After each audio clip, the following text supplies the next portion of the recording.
এই দেখছো একাধিক এন্ট্রি যখন হবে তখন এই ভুলটা হয় সবার। এজন্য আজকে মেইনলি এই ক্লাসটা তোমাদের আজকের হিসাব বিজ্ঞানের যে খতিয়ান চ্যাপ্টারটা এর এমন একটা জিনিস নিয়ে আলোচনা করব, সেটা বইয়ের সৃজনশীলে দেওয়া নাই। বুঝতে পারছো? আমরা যে 1 থেকে 4 পর্যন্ত 4টা সৃজনশীল করছি, এই 4টা সৃজনশীলে এই জিনিসটা পাওয়া নাই, যেটা নিয়ে আজকে আলোচনা করব। একটা ছোট উদ্দীপক দিছি, দেখো তো 1 নম্বরে কি বলছে। জনাব জোহান নগদ এত টাকা, আসবাবপত্র এত টাকা এবং 10,000 টাকা ঋণ নিয়ে ব্যবসা আরম্ভ করছে। আজকের মূল টপিকটি হচ্ছে ঋণ। এই যে ঋণ থাকলে কিভাবে খতিয়ান করতে হয়, একটু ব্যতিক্রম কিন্তু। বাকিগুলো একদম সবসময় যেরকম থাকে ওগুলোই রেগুলার আইটেম। নগদে করে করা হলো 2000 টাকা, ধারে করে করা হলো, পণ্য ফেরত দেওয়া হলো। এই একটা জাস্ট উদ্দীপক দিলাম। আর আমি প্রশ্ন করছি দুইটা, কি কি বলতো? নগদের হিসাব, পাওনাদার হিসাব প্রস্তুত করতে বলছি। আর পরেরটার মধ্যে কি বলছি? ক্রয় হিসাব, আসবাবপত্র হিসাব তৈরি করতে বলছি। মানে টোটাল 4টা হিসাব তৈরি করতে হইব, ঠিক না? 4টার মধ্যে আমি 3টা করে দেবো, তোমরা একটা বাসায় কাজ করবা। তো সর্বপ্রথম আমরা জানি খতিয়ান করতে হলে কি করতে হয় বাচ্চারা বলো তো? রাফ করতে হয়। কি করতে হয়? এই রাফটা তুমি মনে মনে করলে পারো, খাতার মধ্যে করলে বেস্ট হয়, তাহলে ভুলবো না কখনো। কারণ তুমি যদি এই উদ্দীপকটা জাবেদা না করো রাফে, তোমার খতিয়ান জীবনও পারবা না। তুমি জাবেদা থেকে খতিয়ান তৈরি করতে হয়, জাবেদা ছাড়া কি পারা যাবে? 1 তারিখ রাফ মানে তুমি যত শর্ট করে লিখতে পারো, তোমার সময় যত সেভ করা যায়। 1 তারিখ কি বলছে? নগদ টাকা নিয়ে আসছে, তাহলে খেয়াল করো নগদান ডেবিট। আমি দেখছো কত সংক্ষিপ্ত করে লিখছি, কিন্তু কত টাকা নিয়ে আসছে? আচ্ছা, তারপরে কি আনছে বাচ্চারা? তুমি আসবাব লিখলা শুধু, এটাও কি দিলা? ডেবিট। যা আনবে সব ডেবিট, তাই না? 20,000 টাকা। এবং যদি 1 তারিখে নিয়ে ব্যবসা শুরু করছে, এটা কি হবে সিনহা? মূলধন ক্রেডিট। মূলধন কি দিলে? যোগ করে, তাই না? স্যার এখন তো আরেকটা জিনিস ছিল, 10,000 টাকা ঋণ ছিল, আপনাদের লেখেন নাই। এই জায়গায় মেইন টপিকটা, যদি কোনো সৃজনশীলের উদ্দীপকে দেখো আরিশা ঋণ আছে, মাথার মধ্যে ঢুকায় নাও, এই ঋণের জাবেদাটা সানা আলাদা করে করতে হইবে। আবার 1 তারিখ দিব আমরা। 1 তারিখ দিয়ে আমরা করলাম ঋণ বাদে, সব ঋণটা বাদ দিবা আগে, বাদ দিয়ে বাকি যেটি জানছে ওগুলো কি করবা? জাবেদা করবা, ঋণটা করবা না। ঋণটার জন্য এক্সট্রা ভাবে আবার 1 তারিখ দিয়ে জাবেদা করবা। মানে একটা জাবেদারে তুমি ভাঙ্গা দুইবারে করতেছো। ক্লিয়ার হয়েছে বিষয়টা? আচ্ছা, তাহলে ঋণ নিয়ে আসছো। ঋণ নেওয়া মানে কি? কার কাছ থেকে টাকা ধার নিছো? আমাদের কাছে কি হাওলাত নেওয়া, তাই না? আচ্ছা, তাহলে তুমি টাকা ধার নিছো মানে কি? তোমার কাছে টাকা আসছে, নগদান ডেবিট। কত টাকা নিছো? আর কি জন্য টাকা আসলো? ঋণে ক্রেডিট। ওই টাকা দিতে হইব, ডট দিয়ে দিবা। সময় যত নষ্ট কম করা যায়। রাফ করতেছে, এটার মধ্যে আমাদের মার্কস দিব না, এটা করতেছে আমার অঙ্কের সুবিধার্থে। তারপরে মারিয়া 5 তারিখে কি বলছে ভাইয়া? নগদে ক্রয়। আমরা জানি ক্রয় যেহেতু করছে, নগদ টাকা চলে গেছে, ক্রয় ডেবিট ক্রেডিট। সময় কত টাকা?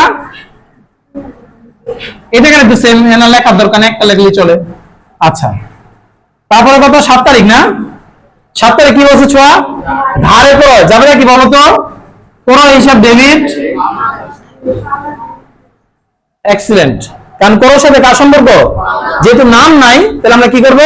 পাওনাদার লিখবো। টাকা কত ভাইয়া? আচ্ছা, তারপরে আবিদ কত তারিখ? 20 তারিখ। 20 তারিখ কি বলছে? পণ্য ফেরত দেওয়া হলো। এটা কে পারবা? পণ্য ফেরত দেওয়া হলো, বলো সাজ্জাদ। এক্সিলেন্ট, সবাইকে হাত তালি দেওয়ার জন্য। পাওনাদার, কারণ আমি ফেরত দিছি কাকে? যার থেকে আমি কিনছিলাম তাকে আমরা ফেরত দিছি। তো পাওনাদার পাইলো, পাওনাদার ডেবিট হবে। আর কি ক্রয় ফেরত না, যেহেতু কিনেই তো ফেরতটা দিছি, এই জাবেদাটা কিন্তু ইম্পর্টেন্ট। টাকা কত বলতো? 700, রাইট? এই জাবেদার রাফটা কি সবাই আমরা বুঝতে পারছি? এখন পানির মতো সহজ লাগবে, যেহেতু এখানে বলে দেয় নাই কোন পদ্ধতিতে খতিয়ান। তাহলে আমরা কি করবো? আমার টিচক এবং চলমান যে দুইটা পদ্ধতি আছে, আমার যেটা ভালো লাগে আমি সেটা দিয়ে করতে পারবো। তো সবার পছন্দ হইতেছে কি? চলমান যে, এটা সহজ, এটাতে আমরা করি, ঠিক আছে? তো মেইনলি আজকে যে খতিয়ান দেওয়ার জন্য এটা করানো উদ্দীপকটা, নগদান হিসাবটা কিভাবে করতে হয়। তুমি যদি ঋণটা আলাদা করে যাবে না করো, তোমার প্যাচ খেয়ে যাবে এই নগদান হিসাব করতে গেলে। আর আলাদা করে করছো মানে কি? অঙ্কটা একদম সিম্পল হইবে। তাহলে আমরা নগদান হিসাব করতেছি, এই ঘরের মধ্যে কারা আসবো? নগদের সাথে যাদের সম্পর্ক আছে তারা আসবো। তাহলে 1 তারিখে দেখো তো নগদ কি আছে না, আমরা যে অঙ্কটা করতেছি আছে না, তাহলে আমরা এইভাবে ঢুকতে পারবো, যেহেতু আছে আমাদের পরিচিত লোকটা আছে। তো নগদ বাদ, যার অঙ্ক করবো সে বাদ, তার বিপরীতটা আসবে। আসবাবপত্র তুমি বলছো আবিদ, আসবাবপত্র কিন্তু নগদের বিপরীত না ভাইয়া। আসবাব নগদটা কি ডেবিট না, আসবাবপত্র কিন্তু ডেবিট, আর আপন ভাই কিন্তু ও। তাহলে ও যেমন বাদ যাবো ও বাদ যাবো, যদিও আমরা আসবাবপত্র হিসাব করতেছি না, এই জায়গাটা সূক্ষ্ম। আমরা কি করতেছি, নগদান, নিয়ম অনুযায়ী নগদান বাদ যাওয়ার কথা জান্নাত, কিন্তু আমরা বাদ দিলাম কিছু নয়, আসবাবপত্র সহ বাদ দিলাম। কারণ কি বলতো স্বামী, কারণ যারা এই অঙ্ক করতেছি সে ডেবিট, যেটা সাথে আছে সেটাও কি ডেবিট, তো ডেবিটে আসবে না, আর উল্টাটা কি ক্রেডিট না, সবসময় বা ডেবিটের উল্টাটা আসবে, ক্রেডিটটা আসবে। তাহলে আসবে কি বলতো বাচ্চারা, 1 তারিখ জানুয়ারির 1 তারিখ কি লিখব আমরা, মূলধন হিসাব।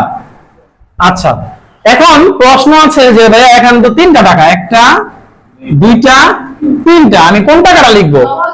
হ্যাঁ ভেরি গুড, যার অঙ্ক করতেছি তার টাকা নিবা। কত নিবা? 50,000, ঠিক না? মূলধনটা কোন দিকে ছিল? ভালো করে খেয়াল করো, মূলধনটা কোন দিকে ছিল? টাকাটা কোন দিকে বসবে? ছোট দিয়ে ভাড়াইবা, তাহলে বলবো না অঙ্কটা কখনো। এখন কত টাকা? যদি 70,000 লেখো ভাই, মূলধন তো 70,000, তাহলে কিন্তু আগে ওদের টাকা কিন্তু তোমার অজানা সত্ত্বে কিন্তু ঢুকে গেল। টাকা রাখবা কোনটা? যার অঙ্ক করতেছে নগদানের ফ্রেশ টাকাটা 50,000। ওই ফোটা দিতে বলছি ওটা যেন আমার দশমিক না হয়ে যায়। হ্যাঁ, তোমার চিহ্ন দেওয়ার জন্য কি বলছি। এরপরে 1 তারিখের কাজ শেষ, সবাই কি বুঝতে পারছো? 1 তারিখ, এরপরে কত তারিখ আছে? আবার 1 তারিখ আছে। দেখো তো আবার নগদান আছে না, ওরে বাদ ধর, হলো কি বার? এই ক্ষেত্রে কোনো সমস্যা নাই, যখন একাধিক থাকবো, দুইয়ের অধিক থাকবো তখন সমস্যা হইব। দুটো থাকলে কোনো ঝামেলা নাই, একটা বাদ দিবা, একটা থাকবে ঋণ। মারিয়া আমার 1 তারিখ দিবা ভাইয়া, ঋণ হিসাব কোন দিকে আছে? বসবে কোন দিকে? কত টাকা? সবাই কি বুঝতে পারছো? এটা এই জিনিস আছে মূল, এই জিনিসটা নাকি ভুল করে ফেলে খতিয়ানের মধ্যে। একসাথে জাবেদা করতে গেলে, খতিয়ান করতে গেলে বেজার লাগবে। সবসময় ঋণ থাকলে তুমি এরকম আলাদা জাবেদা করবা। ক্লিয়ার? আচ্ছা, তারপরে আসো একের পরে কয় তারিখ আমাদের? 5 তারিখ। 5 তারিখে কি নগদান আছে না? আমরা যার অঙ্ক করবো তার আমরা খুঁজবো, তাই নগদানটা বাদ দিয়ে দাও।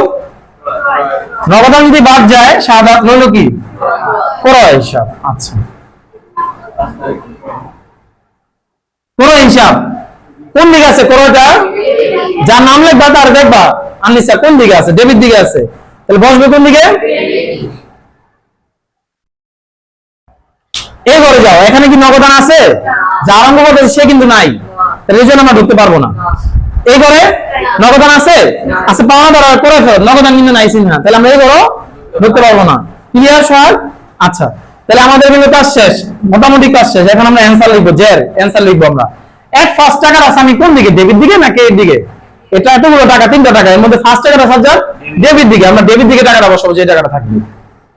এখন সাইমা যদি ক্রেডিট দিকে থাকতো টাকাটা, আমরা ক্রেডিট দিকে বসাইতাম। মারিয়া এই 50,000 বসাইছো, 50,000 এর পরের টাকাটা কোনটা? 10,000। এটা কি ডেবিট দিকে আছে না? মানে প্রথম টাকাটা যে দিকে বসাইছো, ভালো করে খেয়াল করো, ফার্স্ট টাকাটা যে দিকে আছে ওর দিকে যত টাকা থাকবে সব যোগ হবে, ওর বিপরীতে যা থাকবে সব বিয়োগ হবে। তাহলে 10,000 ওর দিকে আছে, তাহলে মনে মনে যোগ করবা, দেখান লাগবে না। 50 আর 10 কত লিখেছে? এরপর টাকাটা কোনটা? তৃতীয় টাকাটা কে এর দিকে। এরপর টাকাটা কোন দিকে আছে? প্রথম যে টাকাটা যেদিকে ছিল ডেবিট দিকে, এটা কিন্তু সেই দিকে নাই, ওর বিপরীত দিকে আছে। বিপরীত দিকে থাকলে কি হবো? 6 মাইনাস হইবো। তাহলে কার থেকে মাইনাস করবা? 50 থেকে না 60 থেকে? লাস্ট টাকা থেকে মাইনাস করবা। সবাই কি বুঝতে পারছো? ধাপে ধাপে নিচে নামতে হবে। 60 থেকে 2 চলে গেলে কত থাকবে? 58,000 টাকা। এটি আমাদের সময় অ্যান্সার। ক্লিয়ার? এখানে কোনো জেড টানা লাগবে না, ব্যালেন্স সিডিবিডি লিখতে হবে না শিমু। এরপর আসো আমরা কোনটা করবো বলতো? পাওনাদারটা করি না? উপরে লেখো পাওনাদার হিসাব।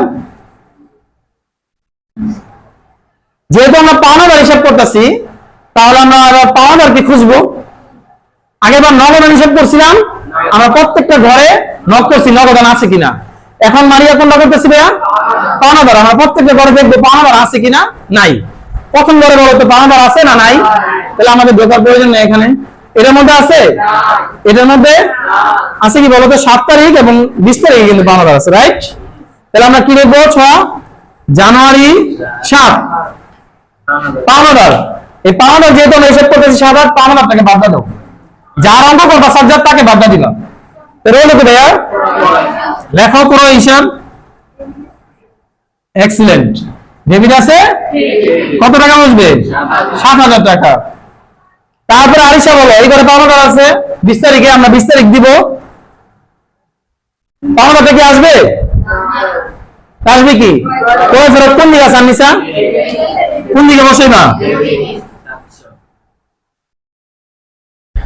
কোন ফেরত লেখছো? কে এর দিকে আছে? ডেবিট দিকে। কত টাকা বসে না? 700। এখন সাবজেক্ট বলো debit side credit side, first টাকার কোন সাইডে আছে? তাহলে আমরা ফার্স্ট টাকা যদি ক্রেডিট সাইডে আছে আমরা ফার্স্ট ক্রেডিট দিকে বসাবো টাকাটা, ব্যালেন্সটা যাই থাকুক, দুই টাকা থাকলে দুই টাকায় বসাবো। এরপর টাকাটা বলো তো আরিশা কোন দিকে আছে? 7,000 বসা ফেলাইছে। এরপর টাকাটা কোনটা? 700 ডেবিট দিকে আছে। এটা কি প্রথম টাকার দিকে আছে না বিপরীত দিকে আছে? ওর বলে নাই কিন্তু, ওর বিপরীত বলে আছে। তাহলে কি হবে? মাইনাস হবে। 7,000 থেকে মনে মনে 700 মাইনাস করে দাও, 6,300। সবাই কি মোটামুটি বুঝতে পারছো জিনিসটা? ক্লিয়ার হয়ে গেছে না? আচ্ছা, তো যেহেতু আমার আরেকটা গড় আছে, আমরা আরেকটা করবো। এখানে আছে পুরো হিসাব আর আসবাবপত্র হিসাব। তোমরা যেটা বলো সেটাই করবো। বলো কোনটা করবো? আসবাবপত্র। ঠিক আছে, তোমাদের কথা মতো আসবাবপত্র হিসাবটা করি। তোমাদের বাড়ির কাছে থাকবে পুরো হিসাবটা, ঠিক আছে? আসবাবপত্র হিসাব লিখলাম। এখন আমরা এবার প্রতিটা ঘরে গিয়ে আসবাবপত্র খুঁজবো, ঠিক আছে না? প্রথম ঘরে কি আসবাবপত্র পাইছো? দেখছো আছে? এই ঘরে তুমি ঢুকতে পারতেছো, কিন্তু ভালো করে খেয়াল করো, আসবাবপত্র বাদ যাবে। এখন তুমি আবার আরেক ভুল করছো, সেম ভুল। কারণ আসবাবপত্রের বিপরীতটা আসবে। আসবাবপত্র যেহেতু বাদ, সাথে সাথে ওর বড় যারা থাকবে তারাও বাদ যাবে। মাথার মধ্যে ঢুকছে সবাই? এই জিনিসটা মাথার মধ্যে একবার সেট করে ফেলাও। যারা তুমি বাদ দিতেছো তার মতো দেখতে যদি কেউ থাকে সেও বাদ যাইবে। তাহলে আসবাবপত্র কোন দিকে আছে ভাইয়া? তাহলে ডেবিট যেহেতু আছে, ওর মতো নগদান কিন্তু চিহ্ন ডেবিট, ও বাদ যাবে। তাহলে ওর বিপরীত কে? শিমু মূলধন বিপরীত কে? ডেবিটের বিপরীত কিন্তু ক্রেডিট, ডেবিটের বিপরীত কিন্তু ডেবিট না। ওর বিপরীতটা কে বলতো? সবাই কি ক্লিয়ার বিষয়টা?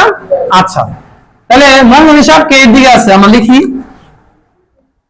জানুয়ারির 1 তারিখ। আমরা লিখবো কি বিপরীতটা লিখবো? মূলধন হিসাব। কি লিখবো আমরা বলতো? মূলধন হিসাব কোন দিকে আছে ভাইয়া? টাকাটা কোন দিকে বসাবো? তোমরা ডেবিট দিকে বসাইবা। এখন প্রশ্ন আছে কত টাকা বসাবো? আমরা কি 70,000 বসাবো?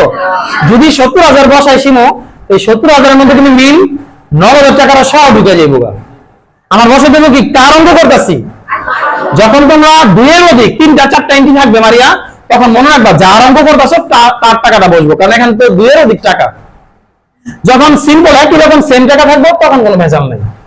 তাহলে বিষয়টা খেয়াল করো, তুমি মূলধন লাগছে, মূলধন টাকা বসাইবা না, বসাইবা কোনটা?